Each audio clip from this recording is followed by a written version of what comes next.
Good morning students. Tourism and hospitality की class में आप सभी का स्वागत है। 10th प्लस 2 का हम सिलेबस कवर कर रहे हैं और हमारा जॉब रोल है टूर ऑपरेटर। 10th प्लस 2 की जो बुक 1 है इंट्रोडक्शन टू हॉस्पिटैलिटी मैनेजमेंट, उसे हम कवर करेंगे आज की वीडियो में। और जो हम यूनिट 4 है जिसका नाम है डिस्ट्रीब्यूशनल चैनल, वो हम कवर करेंगे। और आज डिस्ट्रीब्यूशन चैनल जो हॉस्पिटैलिटी में है उसके बारे में हम पढ़ेंगे। तो हम आज की जो वीडियो में पढ़ने वाले हैं बच्चों, आज के जो लेक्चर में हम पढ़ने वाले हैं, हम पढ़ेंगे कि डिस्ट्रीब्यूशन चैनल कौन से होते हैं हॉस्पिटैलिटी में और वो कैसे वर्क करते हैं as a distribution channel in hospitality industry में। आज हम बच्चों पढ़ेंगे जो डिस्ट्रीब्यूशन चैनल इन हॉस्पिटैलिटी। तो आपको हॉस्पिटैलिटी इंडस्ट्री में अलग अलग जो डिस्ट्रीब्यूशन चैनल्स है, इनको पढ़ाने से पहले मैं आपको बताना चाहूँगी कि डिस्ट्रीब्यूशन चैनल होते क्या है। ठीक है जी, कि डिस्ट्रीब्यूशन चैनल क्या होते हैं, ठीक है, वो हम पढ़ेंगे। तो सबसे पहले मैं बताती हूँ कि डिस्ट्रीब्यूशन चैनल होते क्या है। डिस्ट्रीब्यूशन चैनल इंडिपेंडेंट ऑर्गेनाइजेशंस का एक सेट होते हैं जो प्रोडक्ट और सर्विस को कंज्यूमर और बिजनेस यूजर को अवेलेबल करवाते हैं। क्या मतलब हुआ? जो आप एक प्रोडक्ट होता है उसको कंज्यूमर तक जो पहुंचाता है, जिसके माध्यम से प्रोडक्ट कंज्यूमर तक पहुंचते हैं, वो होते हैं डिस्ट्रीब्यूशनल चैनल। डिस्ट्रीब्यूशन का मतलब क्या होता है? बांटना। क्या होता है? बांटना। वैसे ही एक प्रोडक्ट किस तरीके से कंज्यूमर तक पहुंचता है या फिर बांटा जाता है, उसे कहते हैं डिस्ट्रीब्यूशन चैनल। आपको एक एग्जांपल से मैं बताती हूँ कि आप एक पेन यूज करते हैं। कहाँ से लेते हैं बच्चों आप पेन? आप एक पेन लेते हैं शॉप से, लेते हैं ना शॉप से। पर वो पेन बनता कहाँ है? वो पेन बनता है फैक्ट्री में। कहाँ बनता है? फैक्ट्री में। फैक्ट्री में पेन लेते हैं आप, यूज कहाँ करते हैं? अपने स्कूल में। और शॉप से उसे खरीदते हैं। ठीक है बच्चों, तो फैक्ट्री से जिस माध्यम से वो पेन शॉप तक पहुंचता है जिससे कि आप उसे खरीद सको, वो होते हैं डिस्ट्रीब्यूशन चैनल्स, जो किसी प्रोडक्ट को कंज्यूमर तक पहुंचाने में हेल्प करते हैं। वो क्या होते हैं? Distribution channels. और कंज्यूमर से प्रोडक्ट की पेमेंट जो वेंडर होते हैं, जो उसके बिजनेसमैन होते हैं, जो जहाँ से वो बनता है, व्यापारी होते हैं, उस तक पहुंचाने का प्रोसेस भी डिस्ट्रीब्यूशन चैनल ही करते हैं। शायद आपको अब डिस्ट्रीब्यूशन चैनल्स क्या होते हैं वो समझ आया होगा। अब डिस्ट्रीब्यूशनल चैनल्स आपको समझ आया होगा। अब हम देखेंगे कि हॉस्पिटैलिटी इंडस्ट्री में डिस्ट्रीब्यूशन चैनल कैसे काम करते हैं। देखो बच्चों, हॉस्पिटैलिटी इंडस्ट्री में कोई प्रोडक्ट तो हम बेचते नहीं हैं। हम क्या बेचते हैं हॉस्पिटैलिटी इंडस्ट्री में? किस चीज़ का सेल और परचेज होता है? हॉस्पिटैलिटी इंडस्ट्री में होते हैं सर्विसेज का परचेज और सेल, या हॉस्पिटैलिटी इंडस्ट्री में सर्विसेज को दिया जाता है। तो कैसी कैसी सर्विसेज दी जाती है आपको? अकोमोडेशन की सर्विसेज को हम डील करते हैं, टूर पैकेजेस में डील करते हैं, ट्रांसपोर्टेशन में डील्स किया जाता है हॉस्पिटैलिटी इंडस्ट्री में। ठीक है बच्चों, तो ये जो सारी की सारी ये जो सर्विसेज होती है, ये जिस माध्यम से कस्टमर या टूरिस्ट तक पहुंचती है, वो होता है डिस्ट्रीब्यूशन चैनल्स। तो अब हम देखेंगे कि हॉस्पिटैलिटी इंडस्ट्री में ऐसे कौन कौन से माध्यम है जिसके माध्यम से एक सर्विसेज हमारे कस्टमर तक या टूरिस्ट तक पहुंचती है। तो हमारे डिस्ट्रीब्यूशन चैनल्स कौन कौन से हैं हॉस्पिटैलिटी में, वो मैं आपको बताती हूँ। ट्रैवल एजेंट है, टूर ऑपरेटर है, स्पेशलिस्ट है, होटल रिप्रेजेंटेटिव है, national state and local tourist agencies है, ग्लोबल डिस्ट्रीब्यूशन सिस्टम है, कंसोर्टिया एंड रिजर्वेशन सिस्टम है, और कंसिरिज। ये आपके थोड़े क्या है कि डिस्ट्रीब्यूशनल चैनल्स जो कि हॉस्पिटैलिटी इंडस्ट्री में काम करते हैं। अब हम बच्चों पढ़ेंगे कि ट्रैवल एजेंट्स क्या होते हैं। जो ट्रैवल एजेंट्स होते हैं वो भी डिस्ट्रीब्यूशन चैनल ही होते हैं, जिसके माध्यम से कंज्यूमर तक हम टूरिज्म की सर्विसेज या हॉस्पिटैलिटी की सर्विसेज को पहुंचा सकते हैं। ठीक है जी, पर ट्रैवल एजेंट होते क्या है? ट्रैवल एजेंट बच्चों कंज्यूमर और जो होल सेलर होते हैं, होल सेलर कौन होते हैं? हमारे टूर ऑपरेटर्स, या फिर जो होटल्स के ओनर होते हैं, जो ट्रांसपोर्टेशंस के ओनर होते हैं, वो होते हैं, क्या कहते हैं, होल सेलर्स। तो जो ट्रैवल एजेंट्स क्या करते हैं? इन होल सेलर्स और जो कंज्यूमर, कंज्यूमर कौन हुए? हमारे टूरिस्ट या फिर गेस्ट। जो हमारे होल सेलर जो कंज्यूमर होते हैं, उनके बीच जो सर्विसेज को देते हैं और सर्विसेज के बदले कमीशन को लेते हैं, वो होते हैं हमारे ट्रैवल एजेंट्स।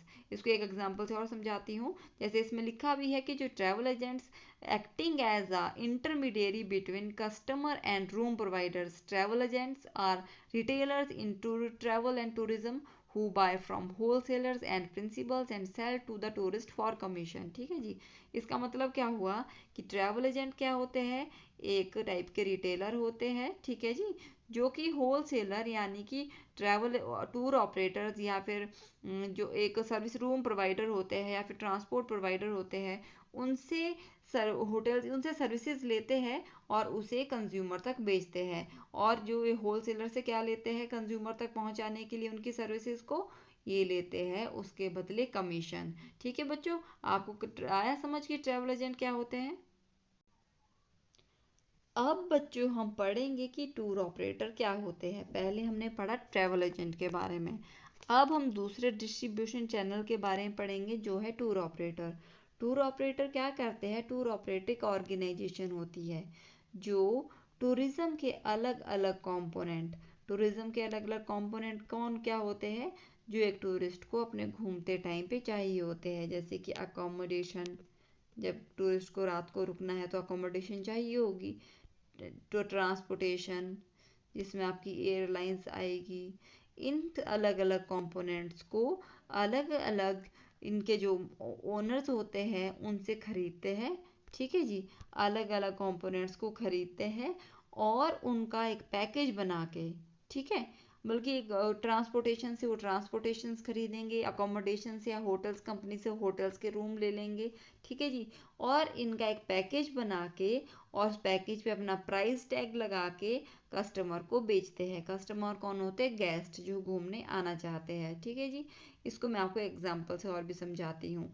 क्या करेगा एक टूर ऑपरेटर, टूर ऑपरेटर करेगा कि एयरलाइन से कुछ सीटें खरीद लेगा। ठीक है जी, आपका क्रूज से भी कुछ खरीद लेगा कुछ, और आपका उसके पास बसेस रेंटल की जो सर्विसेज होती है वो भी उसके पास होगी, अकोमोडेशन भी उसके पास होगी। ठीक है जी, रेलवे से भी वो खरीद लेगा कुछ टिकट्स। ठीक है, तो इनका एक पैकेज बनाता है, इन सारी सर्विसेज का क्या करेगा, एक पैकेज बनाएगा और पैकेज के ऊपर अपना प्राइस टैग लगाएगा और फिर वो किसको देगा आगे, कस्टमर को, ताकि जो कस्टमर या जो कस्टमर होंगे, कस्टमर मतलब कौन होंगे, टूरिस्ट, उन्हें अलग अलग से किसी ट्रांसपोर्टेशन कंपनी के पास ना जाना पड़े, अलग से होटल्स के पास ना जाना पड़े, अलग से एयरलाइंस के पास ना जाना पड़े।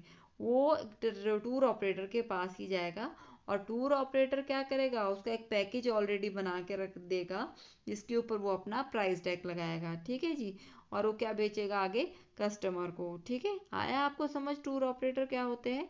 और टूर ऑपरेटर या तो डायरेक्टली ही अब कस्टमर को अपने पैकेज बेचता है या फिर ट्रैवल एजेंट के थ्रू बेचता है। जो आया समझ आपको कि टूर ऑपरेटर कैसे एज अ डिस्ट्रीब्यूशन चैनल काम करता है। टूर ऑपरेटर अलग अलग ट्रैवल कंपोनेंट को इकट्ठे खरीद लेता है, फिर उसका पैकेज बना के कस्टमर को आगे बेचता है और जो पैकेज होता है उस पर अपना प्राइस टैग लगा देता है। ट्रैवल एजेंट आपने पढ़ लिया, टूर ऑपरेटर भी आपने पढ़ लिया। अब हम देखेंगे स्पेशलिस्ट के बारे में।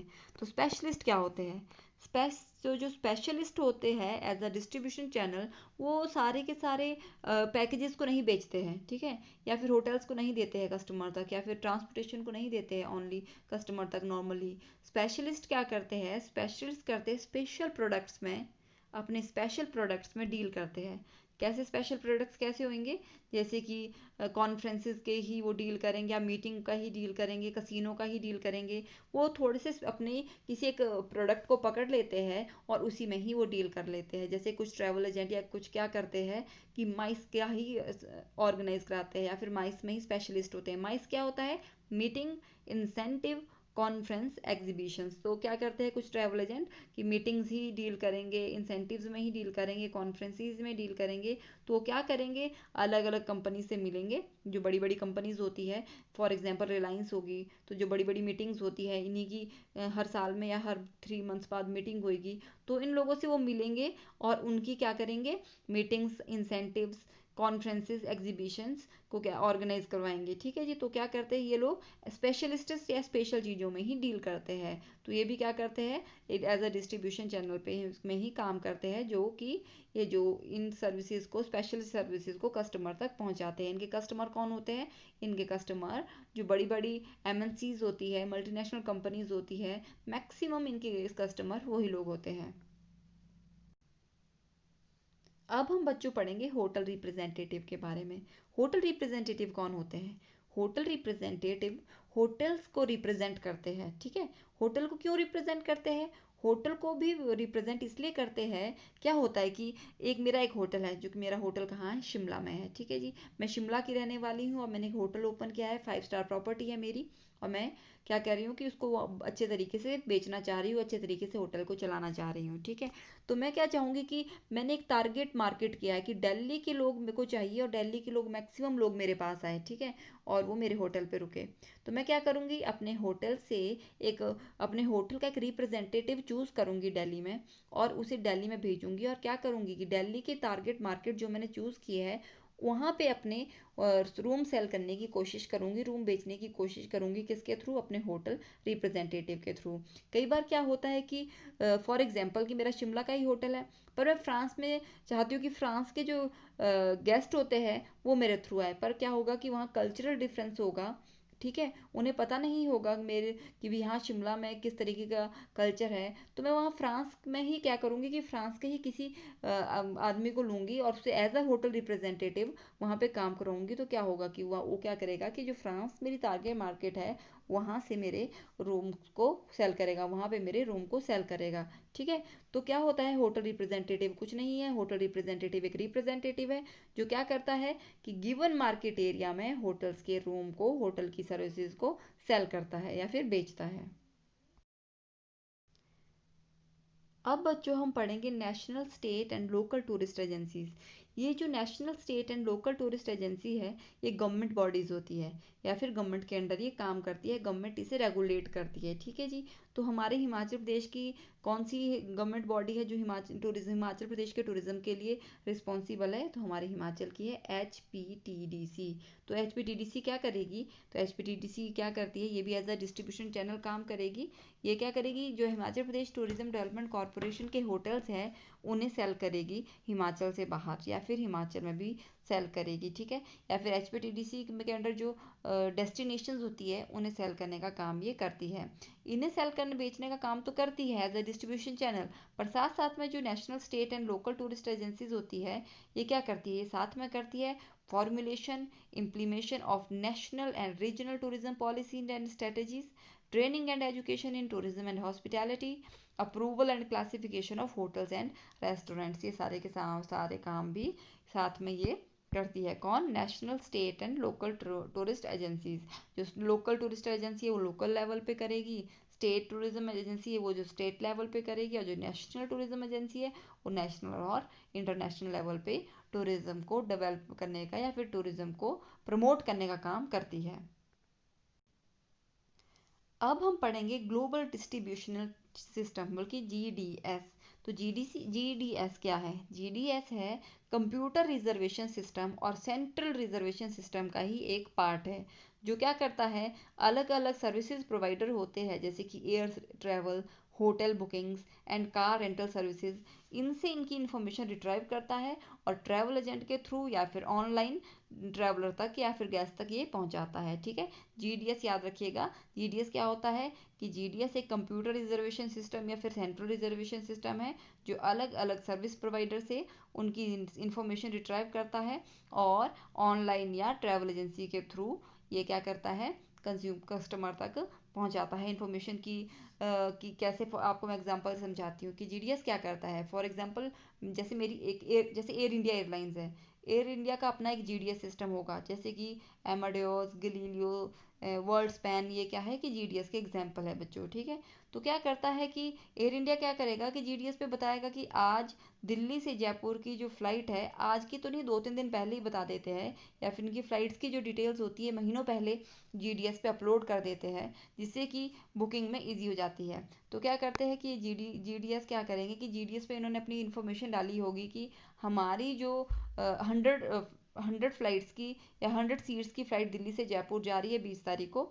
तो क्या करेगा GDS अलग अलग ट्रैवल एजेंट्स के थ्रू, जैसे Via.com होता है, मेक माई ट्रिप है, उनके थ्रू बुकिंग करेगा, क्या कहते हैं, एयरलाइंस की।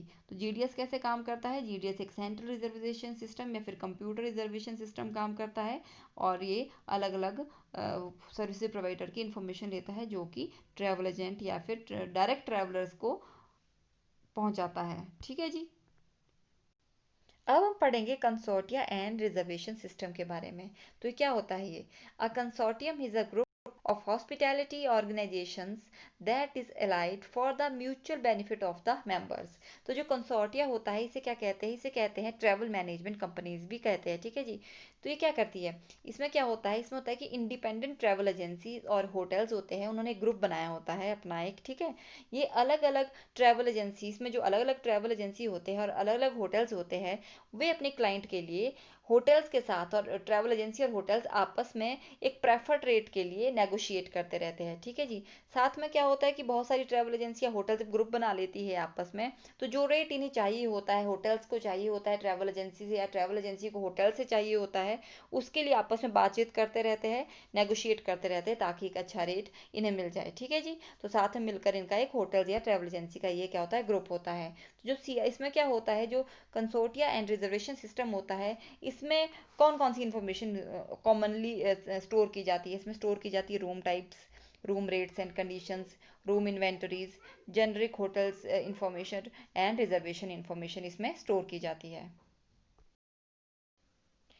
अब बच्चों हम पढ़ेंगे कंसियाज के बारे में। कंसियाज क्या होते हैं? कंसियाज होटल्स में होते हैं। ठीक है जी। इन्हें दरबान भी कहते हैं, हिंदी में क्या कहते हैं? दरबान। वैसे क्या होते हैं ये कंसियाज? ये क्या करते हैं? जो गेस्ट की, जो होटल के जो गेस्ट होते हैं, उनका वेरियस टास्क में इनकी हेल्प करते हैं। कैसे कैसे टास्क में उनकी हेल्प करते हैं? जैसे रेस्टोरेंट के रिजर्वेशन के लिए इनकी हेल्प करते हैं, या स्पा की सर्विसेज की अरेंजमेंट करनी है तो उसकी हेल्प करेंगे, नाइट लाइफ हॉट स्पॉट्स की जो बुकिंग करवानी है तो उसके लिए इसकी हेल्प करेंगे, गेस्ट की हेल्प करेंगे।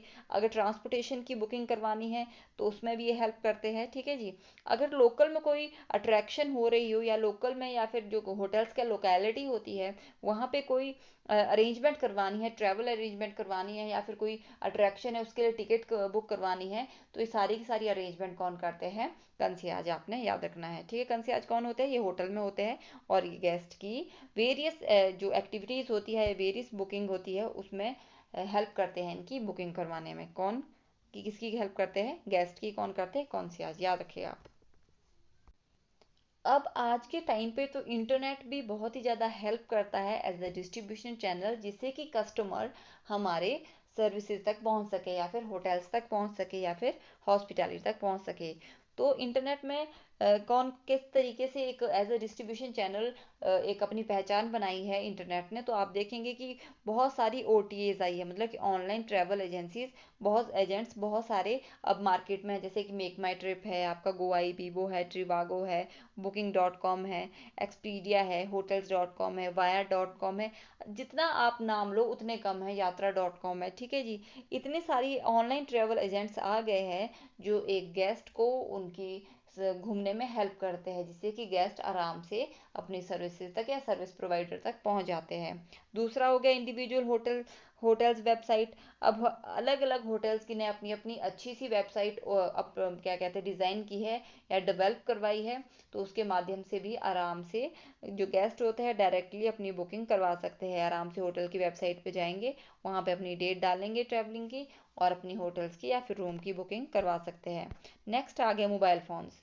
आज के टाइम पे जिस जिस तरीके से स्मार्टफोन में राइज हुआ है, एक आप अगर आप पढ़ाई भी कर रहे हैं, अभी आपके पास स्मार्टफोन होगा, आप स्मार्टफोन के थ्रू ही आप पढ़ाई कर रहे हैं, तो स्मार्टफोन के थ्रू ही आज के टाइम पे बहुत सारे मोबाइल ऐप्स हैं। जैसे कि आपको ओटीए मैंने पीछे बताया था कि ऑनलाइन ट्रैवल एजेंट्स हैं, उन्होंने अपनी मोबाइल ऐप्स भी बनाई है। जैसे मेक माई ट्रिप की आपको मोबाइल ऐप मिल जाएगी, तो मोबाइल ऐप को आप फ़ोन में डाउनलोड करके ऑनलाइन बुकिंग भी करवा सकते हैं, जिससे कि हमारे सर्विस प्रोवाइडर या सर्विस और कंज्यूमर के बीच में गैप कम हो रहा है। एज अ क्या कहते हैं डिस्ट्रीब्यूशन चैनल मोबाइल फोन्स भी बहुत हेल्प कर रहे हैं। ठीक है जी।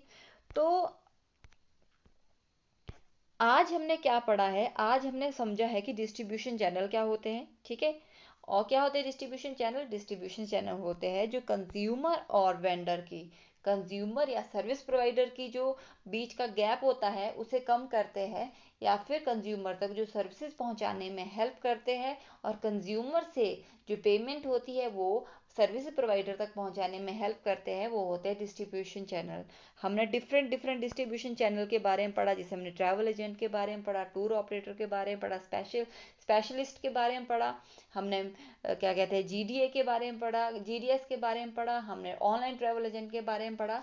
इन सब के बारे में हमने आज पढ़ा है। आशा करती हूँ आप सभी को ये सब कुछ समझ आया होगा। अगर आपको कोई पॉइंट समझ नहीं आता है तो आप अपने टीचर से क्लियर कर सकते हैं। Thank you so much.